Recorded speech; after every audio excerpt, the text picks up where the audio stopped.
ওম শান্তি। আজকের তারিখ হলো 28 মার্চ 2025। প্রাতঃ মুরলি ওম শান্তি বাপ দাদা মধুবন। আজকের মুরলিতে বাবা বলেছেন, মিষ্টি বাচ্চারা, তোমরা হলে অত্যন্ত লাকি, কেননা তোমাদের বাবার স্মরণ ব্যতীত আর কোনো ভাবনা নেই। কিন্তু এই বাবাকে অনেক কিছু ভাবতে হয়। প্রশ্ন: বাবার যারা সুযোগ্য বাচ্চা তাদের লক্ষণ কি হবে? উত্তর: তাদের সকলের বুদ্ধি এক বাবার প্রতি জুড়ে থাকবে। তারা সার্ভিসেবল হবে, ভালোভাবে পড়াশোনা করে অন্যদের পড়াবে, বাবার হৃদয় জুড়ে থাকবে। এরকম সুযোগ্য বাচ্চারাই বাবার নাম উজ্জ্বল করে। যারা সম্পূর্ণরূপে পড়াশোনা করে না, তারা অন্যদের খারাপ করে। এটাও ড্রামাতে নির্ধারিত রয়েছে। গীত বলেছেন, মা বাবার আশীর্বাদ নিয়ে নাও। ওম শান্তি। প্রত্যেক বাড়িতে মা বাবা আর 2-4টি বাচ্চা থাকে, তারপর আশীর্বাদ ইত্যাদি চাইতে থাকে।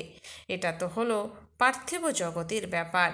এই গান পার্থিব জগতের জন্য গাওয়া হয়, অসীম জগতের ব্যাপার কারোরই জানা নেই।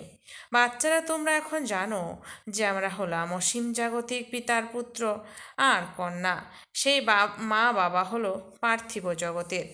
আশীর্বাদ নিয়ে নাও পার্থিব জগতের মাতা পিতার। ইনি হলেন অসীম জগতের মা বাবা।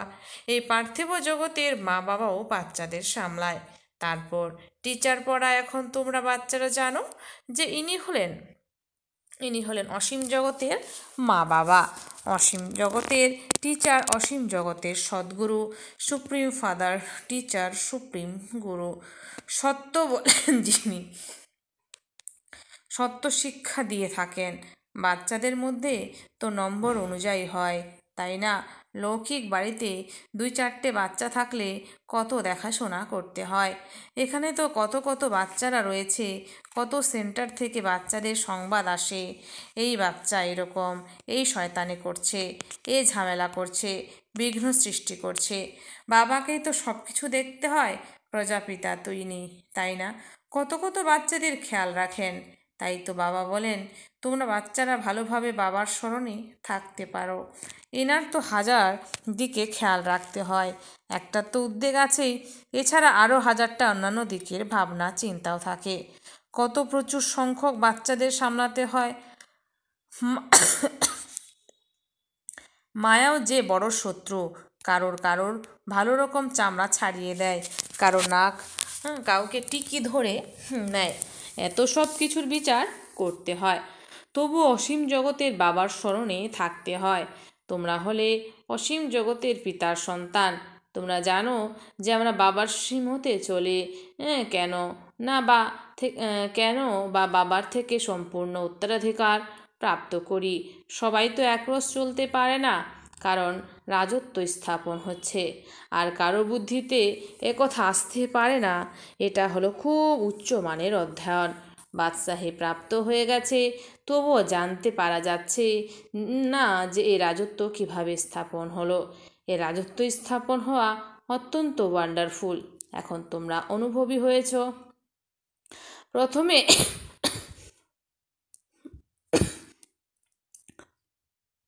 প্রথমে এনারও ব্রহ্মা বাবার কি আর জানা ছিল যে আমি কি ছিলাম, আবার কিভাবে 84 জন্ম নিয়েছি। এখন বোঝা গেছে। তোমরাও বলো, বাবা তুমি হলে সেই যাকে আমরা এতদিন খুঁজেছি। এটা খুবই বোঝার ব্যাপার। এই সময় বাবা এসে সব কথা বোঝান। এই সময় যদি কেউ যতই লাখপতি কোটিপতি হোক না কেন, বাবা বলেন এই টাকা পয়সা ইত্যাদি সব মাটিতে মিশে যাবে। এছাড়া টাইমই বা কত আছে? দুনিয়ার সংবাদ তোমরা রেডিওতে বা সংবাদপত্রে শুনছো, কি হচ্ছে। প্রত্যেক দিন ঝামেলা বাড়তেই থাকছে, ক্রমশ সব জট পাকিয়ে যাচ্ছে। সবাই নিজেদের মধ্যে লড়াই ঝগড়া করে মরে যায়। প্রস্তুতি এরকম হচ্ছে, যাতে বোঝা যাচ্ছে লড়াই শুরু হলো বলে দুনিয়া জানে না যে এটা কি হচ্ছে, কি হতে চলেছে। তোমাদের মধ্যেও খুবই কম আছে যারা সম্পূর্ণভাবে বুঝতে পেরে যায় আর খুশিতে থাকে। এই দুনিয়াতে আমরা আর অল্প দিনই আছি। এখন আমাদের কর্মাতীত অবস্থাতে যেতে হবে। প্রত্যেকের নিজের জন্য পুরুষার্থ করতে হবে। তোমরা তো নিজের জন্য পুরুষার্থ করো, যে যত করবে সেই পরিমাণ ফল প্রাপ্ত হবে। নিজের পুরুষার্থ করতে হবে আর অন্যদের পুরুষার্থ করাতে হবে। রাস্তা বলে দিতে হবে। এই পুরনো দুনিয়া তো শেষ হয়ে যাবে। এখন বাবা এসেছেন নতুন দুনিয়া স্থাপন করতে। তাই বিনাশের শুরুতে তোমরা নতুন দুনিয়ার জন্য অধ্যয়ন করে নাও। ভগবানুবাচ, আমি তোমাদের রাজযোগ শেখাচ্ছি। আদরের বাচ্চারা, তোমরা অনেক ভক্তি করেছ। অর্ধকল্প তোমরা রাবণ রাজ্যে ছিলে, এটাও কারো জানা নেই। রাম কাকে বলা হয়ে থাকে, রামরাজ্য কিভাবে স্থাপনা হলো, এই সব তোমরা ব্রাহ্মণরাই জানো। তোমাদের মধ্যেও কেউ তো এমনও আছে যে কিছুই জানে না। বাবার কাছে সুযোগ্য বাচ্চা হলো তারাই, যারা সকলের বুদ্ধির যোগ এক বাবার সাথেই জুড়ে থাকে। যারা সার্ভিসেবল, যারা ভালোভাবে পড়াশোনা করে, তারা বাবার হৃদয় স্থান করে নেয়। কেউ তো আবার অযোগ্য হয়, সার্ভিসের পরিবর্তে ডিসসার্ভিস করে, যা বাবার থেকে তাদের বুদ্ধি চোখ ছিন্ন করে দেয়। এটাও ড্রামাতে নির্ধারিত রয়েছে। ড্রামা অনুসারে এটা হওয়ারই। যারা সম্পূর্ণরূপে পড়াশোনা করে না, তারা কি করবে?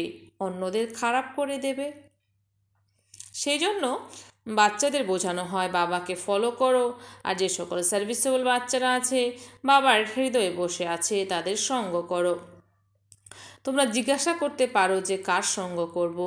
বাবা তাড়াতাড়ি উত্তর দেবেন, এনার সঙ্গ খুবই ভালো। অনেকে আছে যারা সঙ্গ এমন করে যার রঙও উল্টো বসে যায়। কোথাও আছে সৎসঙ্গে স্বর্গবাস, অসৎসঙ্গে নরকবাস। কুসঙ্গে পড়লে তো একদম শেষ করে দেবে। বাড়িতেও তো দাস দাসীদের দরকার হয়, প্রজার ও চাকরের দরকার হয়। সমগ্র রাজধানী স্থাপন হচ্ছে, এর জন্য অনেক বিশাল রকমের বুদ্ধির দরকার। সেজন্য তোমরা অসীম জগতের পিতাকে পেয়েছ যখন, তবে তার শ্রীমত নিয়ে সেই অনুযায়ী চলো, নয়তো বিনামূল্যে পদভ্রষ্ট হয়ে যাবে। এটা হলো অধ্যয়ন।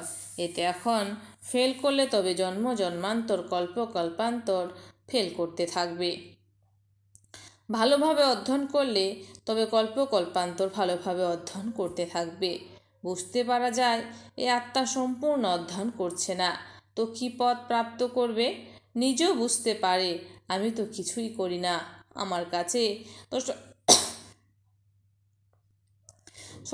সচেতন বাচ্চা অনেক আছে, তাদেরই ভাষণের জন্য ডাকা হয়। অবশ্যই তাই, যারা সচেতন উচ্চপদ তারাই প্রাপ্ত করবে।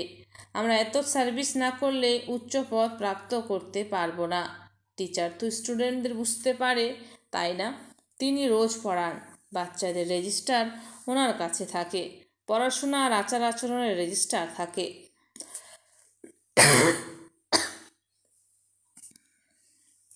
এখানে ওই রকম। এতে আবার মুখ্য ব্যাপার হলো যোগ। যোগ ভালো হলে যোগ ভালো হলে আচরণও ভালো হবে। অধ্যয়নের ক্ষেত্রে কখনো আবার অহংকার চলে আসে, এর জন্য গুপ্ত পরিশ্রম করতে হবে স্মরণের। এই জন্য অনেকের রিপোর্ট আসে, বাবা আমি যোগে থাকতে পারছি না। বাবা বুঝিয়েছেন যোগ শব্দটি সরিয়ে দাও। বাবা যার থেকে কিনা উত্তরাধিকার প্রাপ্ত হয়, ওনাকে তোমরা স্মরণ করতে পারো না। ওয়ান্ডার, তাই নয় কি? বাবা বলেন, হে আত্মারা, তোমরা আমাকে অর্থাৎ এই বাবাকে স্মরণ করো না। আমি তোমাদের বাবা, এই বাবাকে তোমরা স্মরণ করো না, আমি তোমাদের রাস্তা বলে দিতে এসেছি। তো বাবা আমাদেরকে রাস্তা বলে দেওয়ার জন্য এসেছেন। তোমরা আমাকে স্মরণ করলে যোগ অগ্নির দ্বারা পাপ দগ্ধ হয়ে যাবে। ভক্তি মার্গে তো বলছেন যে ভক্তি মার্গে মানুষ কত ধাক্কা খেতে থাকে, কুম্ভ মেলাতে কত ঠান্ডা জলে গিয়ে স্নান করে, কত কষ্ট সহ্য করে। এখানে তো কোনো কষ্ট নেই। যারা ফার্স্ট ক্লাস বাচ্চা, তারা এক প্রিয়তমার সাথে সত্যিকারের প্রিয়তমা হয়ে স্মরণ করতে থাকবে। ঘুরতে ফিরতে গেলে একান্তে বাগানে বসে স্মরণ করবে। পরনিন্দা, পরচর্চা, ঝড়মুই ঝগমুই ইত্যাদি করলে বায়ুমণ্ডল খারাপ হয়ে যায়। সেই জন্য যখনই টাইম পাবে বাবাকে স্মরণ করার প্র্যাকটিস করো। ফার্স্ট ক্লাস সত্যিকারের প্রিয়তমা হও। বাবা বলেন, দেহধারীর ফটো রেখো না, শুধুমাত্র এক শিব বাবার ফটো রাখো। যাকে স্মরণ করতে হয়। চাও তো সৃষ্টিচক্রকে স্মরণ করতে থাকো। তো ত্রিমূর্তি আর গোলার চিত্র হলো ফার্স্ট ক্লাস, এতে সমগ্র জ্ঞান আছে। সদর্শন চক্রধারী, তোমাদের এই নাম অর্থবহ। নতুন কেউ নাম শুনলে বুঝতে পারবে না, এটা তোমরা বাচ্চারাই বুঝতে পারো। তোমাদের মধ্যে খুব কম সংখ্যকই ভালোভাবে স্মরণ করে। অনেকে আছে যারা স্মরণই করে না, নিজের খাবার নিজেই নষ্ট করে ফেলে। পড়াশোনা তো খুবই সহজ। তো বাবা বলেছেন যে পড়াশোনা তো খুবই সহজ, খুবই সহজ। বাবা বলেন সাইলেন্সের দ্বারা তোমাদের সায়েন্সের উপর বিজয় প্রাপ্ত করতে হবে। সাইলেন্স আর সায়েন্স রাশি হলো একই। মিলিটারিতেও 3 মিনিট সাইলেন্সের অভ্যাস করায়। মানুষ চায় যাতে আমাদের শান্তি প্রাপ্ত হয়। এখন তোমরা জানো যে শান্তির স্থানই হলো ব্রহ্মাণ্ড, যে ব্রহ্ম মহাতত্ত্বতে আমি আত্মা এত ছোট বিন্দু থাকি। সে সমস্ত আত্মাদের বৃক্ষ তো ওয়ান্ডারফুল, তাই না? মানুষ বলেও প্রকৃতির মাঝে চমকায় এক আজব নক্ষত্র। খুবই ছোট সোনার টিপ তৈরি করে এখানে লাগায়। আত্মাও হলো বিন্দু। বাবাও এসে তার সামনে বসেন। সাধু সন্ত ইত্যাদি কেউই নিজের আত্মাকে জানে না। যখন আত্মাকে জানে না তো পরমাত্মাকে কিভাবে জানবে? শুধুমাত্র তোমরা ব্রাহ্মণরাই আত্মা আর পরমাত্মাকে জানো, কোনো ধর্মেরও কেউ জানতে পারে না। এখন তোমরাই জানো কিভাবে এত ছোট আত্মা ভূমিকা পালন করে। তোমরা জানো যে এত ছোট আত্মা কিভাবে সে ভূমিকা পালন করে। সৎসঙ্গ তো অনেক করে কিছুই বুঝতে পারে না। ইনিও ব্রহ্মা অনেক গুরু করেছিলেন। এখন বাবা বলেন এরা সব হলো ভক্তি মার্গের গুরু। জ্ঞান মার্গের গুরু হলো একজন। ডবল মুকুটধারী রাজাদের সামনে সিঙ্গেল মুকুটধারী রাজারা মাথা নত করে, নমস্কার করে, কারণ তারা হলো পবিত্র। ওই পবিত্র রাজাদের ওই মন্দির তৈরি হয়ে আছে। পতিতরা গিয়ে তাদের সামনে মাথা ঠোকে, কিন্তু ওদের কি কিছু জানা থাকে আর জানা আছে? জানা যাচ্ছে যে এরা কে, আমরা কেন মাথা ঠুকি। সোমনাথের মন্দির তৈরি করেছে, পূজা তো করে, কিন্তু বিন্দুর পূজা কিভাবে করে? সব বিন্দুর মন্দির কিভাবে তৈরি হবে? এটা খুবই রহস্যের ব্যাপার। গীতা ইত্যাদিতে কি আর এই কথা আছে? যিনি নিচে হলেন মালিক, তিনি বুঝিয়ে দেন। তোমরা এখন জানো কিভাবে এত ছোট আত্মাতে পার নির্ধারিত আছে। আত্মাও হলো অবিনাশী, পার্টও হলো অবিনাশী। ওয়ান্ডার, তাই না? এই সমস্ত কিছুই পূর্ব নির্ধারিত খেলা। তো বাবা বলছেন এই সমস্ত কিছুই হচ্ছে পূর্ব নির্ধারিত খেলা। বলা হয়ে থাকে না বানানো রয়েছে, তাই আবার তৈরি হচ্ছে। ড্রামাতে যা নির্ধারিত আছে সেটা তো অবশ্যই ঘটবে, চিন্তার কি আছে? বাচ্চারা, তোমাদের এখন নিজের কাছে নিজেকে প্রতিজ্ঞা করতে হবে। যা কিছু হয়ে যাক, চোখের জল ফেলা যাবে না। অমুকে মরে গেল, আত্মা কি অন্য শরীর নিল, তো তাতে কাঁদবার কি আছে? ফিরে তো আসতে পারবে না। চোখের জল এলে পাস করতে পারবে না। সেই জন্য বাবা বলেন প্রতিজ্ঞা করো যে আমি কখনো কাঁদবো না। যে যেরকমই পরিস্থিতি আসুক, যে আমি কখনো কাঁদবো না। ভাবনা একটাই ছিল, পার ব্রহ্মে থাকা বাবার, তাকে পেয়ে গেছো, এছাড়া আর কি চাই? বাবা বলেন তোমরা বাবাকে স্মরণ করো। আমি একবারই আসি এই রাজধানী স্থাপন করার জন্য। এতে লড়াই ইত্যাদির কোনো ব্যাপার নেই। গীতাতে দেখানো হয়েছে লড়াই শুরু হয়েছে, শুধুমাত্র পাণ্ডবরা বেঁচেছে। সেই কুকুর সাথে নিয়ে পাহাড়ের উপর গলে গেছে, বিজয়ী হয়ে মরে গেছে, ব্যাপারটাই দাঁড়ালো না।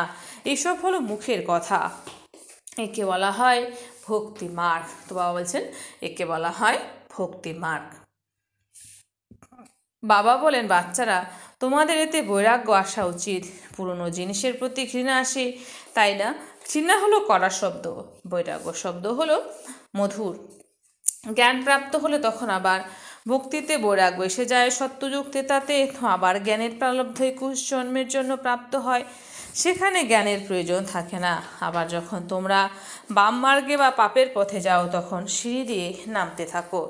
এখন হলো অন্তিম। বাবা বলেন এখনই পুরনো দুনিয়ার প্রতি বাচ্চারা তোমাদের বৈরাগ্য আসা চাই।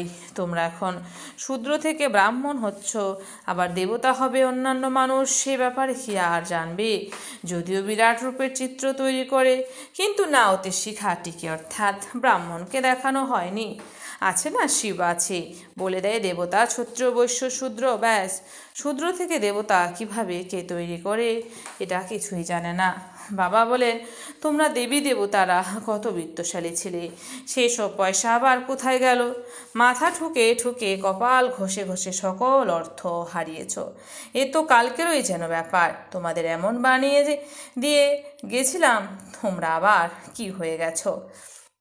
আচ্ছা, মিষ্টি মিষ্টি হারানিধি বাচ্চাদের প্রতি মাতা পিতা বাপদাদার স্মরণে স্নেহ সুমন আর সুপ্রভাত।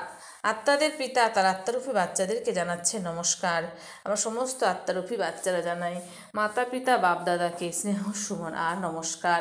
ধারণার জন্য মুখ্য সার 1 নাম্বার, পরনিন্দা পরচর্চার ঝড়মুই ঝগমুই করে পরিবেশ খারাপ করবে না। পরনিন্দা পরচর্চার ঝড়মুই ঝগমুই করে পরিবেশ খারাপ করবে না। একান্তে বসে সত্যিকারের প্রেমিকা হয়ে নিজের প্রিয়তমকে স্মরণ করতে হবে।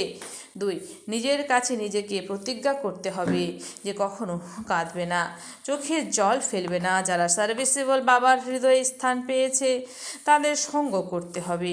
নিজের রেজিস্টার খুব ভালো রাখতে হবে। বরদান, পাওয়ারফুল বৃত্তির দ্বারা মনসা সেবা করে বিশ্ব কল্যাণকারী ভব। পাওয়ারফুল বৃত্তির দ্বারা মনসা সেবা করে বিশ্ব কল্যাণকারী ভব। স্পষ্টীকরণ, বিশ্বের দুঃখপীড়িত আত্মাদেরকে রাস্তা বলে দেওয়ার জন্য সাক্ষাৎ বাবার সমান লাইট হাউস মাইট হাউস হয়। লক্ষ্য রাখো যে প্রত্যেক আত্মাকে কিছু না কিছু দিতে হবে, হয় মুক্তি দাও, না হয় জীবন মুক্তি দাও। সকলের প্রতি মহাদানী আর বরদানী হও। এখন নিজ নিজ স্থানে সেবা তো করছো, কিন্তু এক স্থানে থেকে মনসা শক্তি দ্বারা বায়ুমণ্ডল ভাইব্রেশন দ্বারা বিশ্ব সেবা করো। এমন পাওয়ারফুল বৃত্তি বানাও যার দ্বারা বায়ুমণ্ডল তৈরি হয়, তখন বলা হবে বিশ্ব কল্যাণকারী আত্মা। স্লোগান, অশরীরী ভাবের এক্সারসাইজ আর ব্যর্থ সংকল্পরূপী ভোজন পরিত্যাগ করে নিজেকে স্বাস্থ্যবান বানাও। অশরীরী ভাবের এক্সারসাইজ আর ব্যর্থ সংকল্পরূপী ভোজন পরিত্যাগ করে নিজেকে স্বাস্থ্যবান বানাও।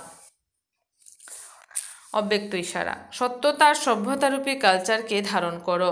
সত্যতার সভ্যতারূপী কালচারকে ধারণ করো। এখন নিজের ভাষণের রূপরেখা নতুন করো। বিশ্ব শান্তির ভাষণ তো অনেক করেছো, কিন্তু আধ্যাত্মিক জ্ঞান বা শক্তি কেমন আর এর শস্যই বাকি। এই সত্যতাকে সভ্যতাপূর্বক প্রমাণ করে সবাই যেন বুঝতে পারে যে এটা ভগবানের কাজ চলছে, মাতারা খুব ভালো কাজ করছে। সময় অনুসারে এরকম ধর্মীয় বানাতে হয়েছে, কিন্তু যেরকম ফাদার সোচন এরকম সংসোচ ফাদার হবে, তখন প্রত্যক্ষতার কেতন উঠবে, তখনই প্রত্যক্ষতার কেতন উঠবে। আচ্ছা, ওম শান্তি। ধন্যবাদ বাবা আজকের সুন্দর মিষ্টি মুরলির জন্য।